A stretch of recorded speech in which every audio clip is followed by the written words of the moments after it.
All right, let's see if I crash the browser or not here. All right, so S equals 2 plus 3 sine t. Part A says find the body's velocity, speed, and acceleration at time t. So let's start with velocity. V of t is going to be the derivative of position. Okay, so given that the derivative of 2 is 0, we're just not going to write anything there. Derivative of 3 sine t. Well, the derivative of sine is cosine. So V of t will be 3 cosine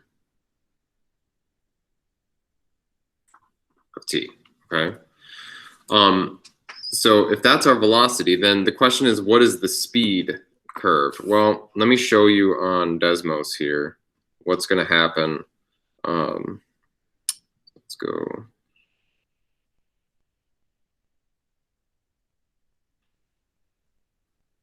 So I think we can do this.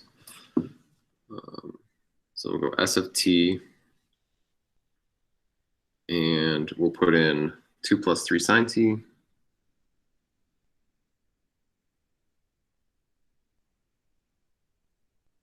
Okay, so there's our position curve.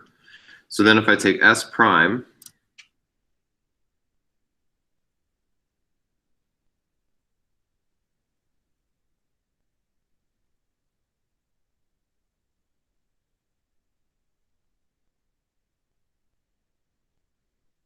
it's not going to work.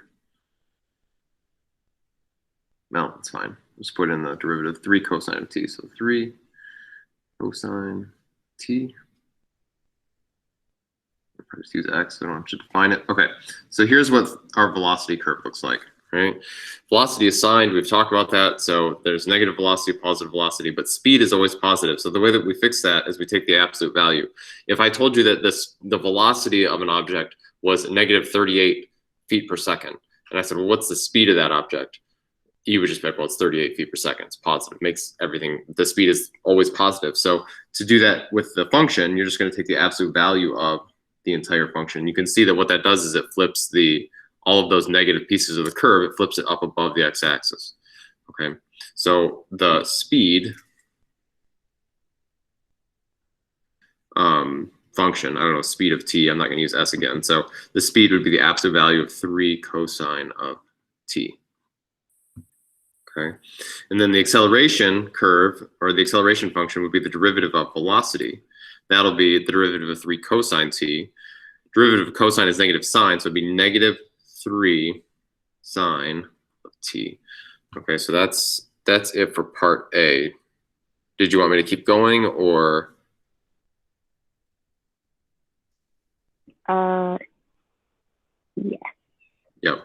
So for part B then, you've got all of your functions for velocity, speed, and acceleration. It just wants you to evaluate those at pi over 4. So you want to find v of pi over 4.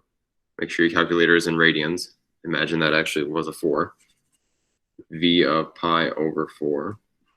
And then you want to find the speed at pi over 4. And so that would just be 3, absolute value of 3 cosine of pi over 4. And then the acceleration of pi over 4. So I'll let you do the computations on that. But that's all you're doing for part B. Part A, or sorry, part C, we want to, it says describe the motion of the body. Describe the motion of the body means that you want to describe when it's moving left, right, and when it's stopped. The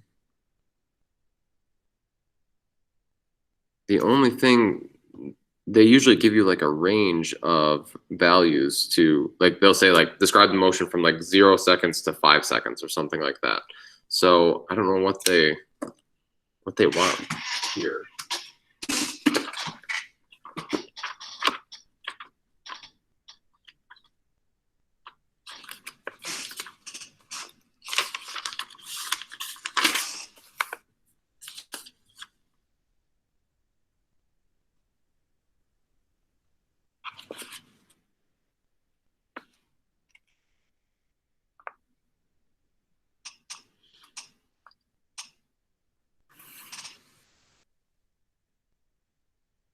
Oh, okay. I guess they just really want you to describe so if you look at the graph, what you might consider doing is just limiting it from 0 to 2 pi. So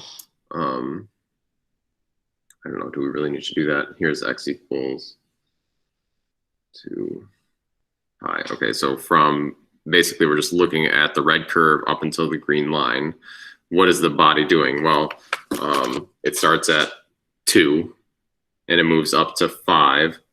And that's at, oh, probably what, pi over 2? Yeah. So it moves up to 5 over the first pi over 2 seconds. And then it moves down to -1 over the next, what would that be, pi seconds. And then the period ends at 2 pi. And so it moves up moves up to 2 again over that next time interval from 3 pi over 2 to 2 pi.